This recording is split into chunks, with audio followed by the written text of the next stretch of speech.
12,933 fit. રાત્રે એક અઘટિત ઘટના બની ગઈ.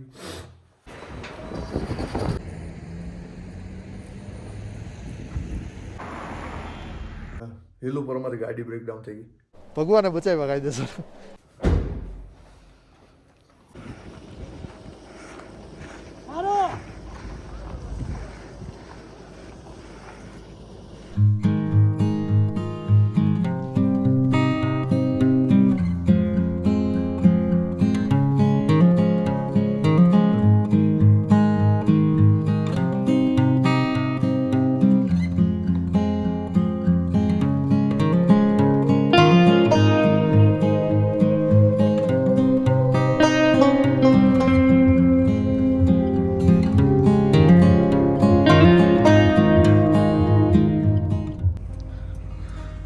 તો અમે પહોંચી ગયા છે world's highest altitude retail outlet 12,933 feet village Tangtse Leh Ladakh.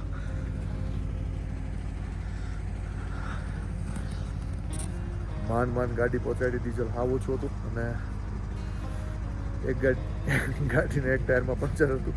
Spare wheel ઉપર કેટલા લગભગ 150 કિલોમીટર સ્પેર વ્હીલ ઉપર હલેવી ગાડી અને 150 કિલોમીટરમાં ખાલી 3 ગામડા આવ્યા હતા. એ નાના કે જ્યાં પંચર ન મળે, કરિયાણાની દુકાન નહીં, ડીઝલ આઉટલેટ નહીં, પેટ્રોલ પંપ નહીં, કોઈ વસ્તુ નહીં, માણસોય ન મળે. તો પહોંચી ગયા છે. ડીઝલ ફ્યુલ ફિલઅપ કરાવી અને પછી નીકળી આગળ. એક કામ કરો ને, 2000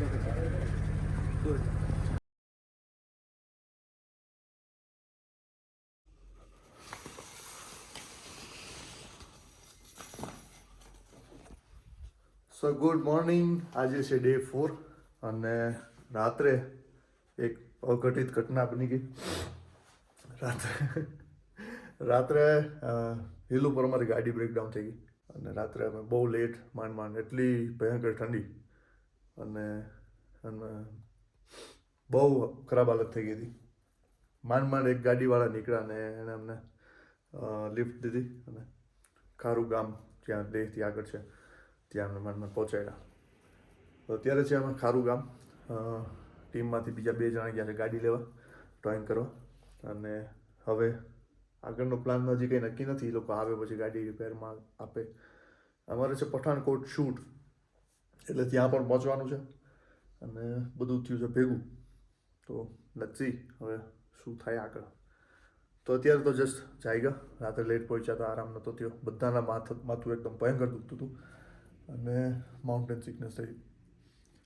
તો નીચે જાય છે બ્રેકફાસ્ટ કરી અને પછી કંઈક આગળ પ્લાનિંગ કરીએ. ફોન કરીએ ઓલા લોકોને કે શું થયું, ડ્રોઈંગ કરીને આવ્યા કે ન આવ્યા કે શું થયું. તો મળીએ આગળ. તો આ એ જગ્યા છે જ્યાં અમારી ગાડી રાત્રે બ્રેકડાઉન થઈ હતી.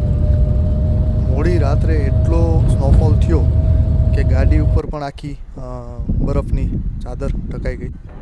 એટલે ભલું થાજો એ માણસનું કે જેણે અમને રાત્રે લિફ્ટ આપી અને સેફ જગ્યાએ પહોંચાડ્યા. જો આ જગ્યાએ અમારે રાત્રે રોકાવાનું થયું હોત તો ખબર નહીં, કદાચ સવાર પડે અમારી બરફમાં જામી ગયેલી ડેડ બોડી મળી હોત. કારણ કે જે જગ્યાએ ગાડી બ્રેકડાઉન થઈ હતી એની હાઇટ હતી 17,500 ફૂટ અને એ ચાંગલા પાસ તરીકે ઓળખાય છે અને એ વર્લ્ડનો 2nd હાઈએસ્ટ મોટરેબલ પાસ છે.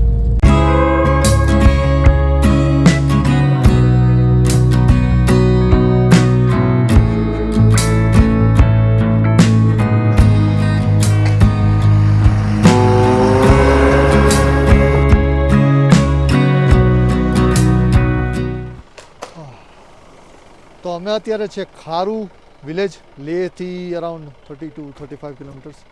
અને સોલિડવાળું વાતાવરણ ચેન્જ થઈ ગયું છે. એકદમ વાતાવરણ એટલું ખરાબ થઈ ગયું છે. અચાનકથી એટલી ઠંડી અને વરસાદ ને ઉપર ત્યાં સ્નોફોલ ચાલુ થયો છે અને અમારી ગાડી થઈ છે બ્રેકડાઉન. અમે ગાડી મૂકી 45 કિલોમીટર્સ અને રાત્રે અમે લિફ્ટ માગીને ખારું વિલેજ માંડ પહોંચ્યા. ભગવાને બચાવ્યા કાયદેસર. હિલી એરિયામાં ખાસ ધ્યાન રાખવું, સ્પેશિયલી જ્યારે તમે અજાણી જગ્યાએ ટ્રાવેલ કરતા હોય તો બને ત્યાં સુધીમાં 5:30-6 વાગ્યા સુધીમાં કોઈ સારી જગ્યા હોમસ્ટે ગોતી. હોમસ્ટે બધી જગ્યાએ છે અહીંયા, જ્યાં પણ તમે જાશો કોઈ પણ ગામમાં, નાના ગામમાં પણ હોમસ્ટે તમને મળી જશે. અને એટલા સારા માણસો છે, કદાચ હોમસ્ટે ન હોય ને તમે રિક્વેસ્ટ કરશો તો એ લોકો તમને રોકાવા દેશે. ક્યાંય તમે ઇમરજન્સીમાં ક્યાંય સ્ટક થઈ ગયા હોય, ક્યાંય સલવાઈ ગયા હોય તો ખારું વિલેજ અત્યારે પહોંચ્યા છે. તો આવી ગયું છે આપણું થુક્પા. હા, એક ઓર બોલ દેતો. થુક્પાનું નામ થોડુંક વિચિત્ર છે, એટલે નામ ઉપર ન જાઓ, ટેસ્ટ ઉપર જાઓ. સ્પેશિયલી આ વાતાવરણમાં જે બધું ચાવી ગયું હતું ને, બધું કાઢી નાખ્યું. ગરમ ગરમ જે મજા આવી થુક્પા ખાવાની પીવાની, બધું ભેગું હતું એમાં માલ મટીરિયલ.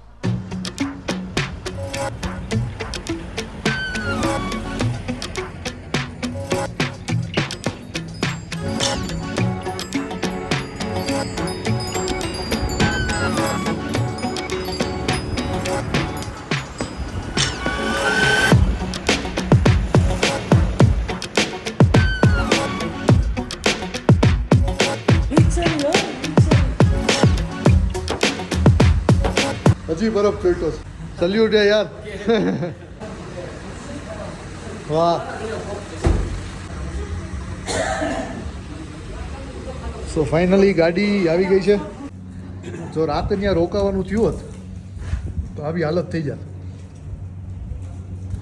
ઓલમોસ્ટ 3-4 ફૂટ બરફ હતો એવું કીધું ભાઈએ.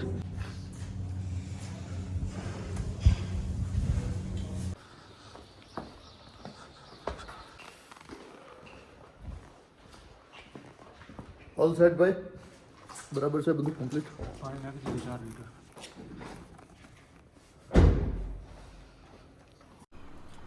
સો રાત્રે થોડાક પ્લાનિંગમાં ચેન્જીસ થઈ ગયા. સવારે અર્લી મોર્નિંગ ખારું ગામથી અમે નીકળ્યા લેહ જવા માટે. હવે હું પઠાણકોટ શૂટ કરવા જાઉં છું કે ફ્લાઇટ પકડીને રિટર્ન અમદાવાદ આવું છું, એ જાણવા માટે જોતા રહેજો ટ્રાવેલ વિથ જેક્સી એન્ડ ભાવી. એન્ડ લાઇક, શેર, સબસ્ક્રાઈબ કરવાનું ન ભૂલતા.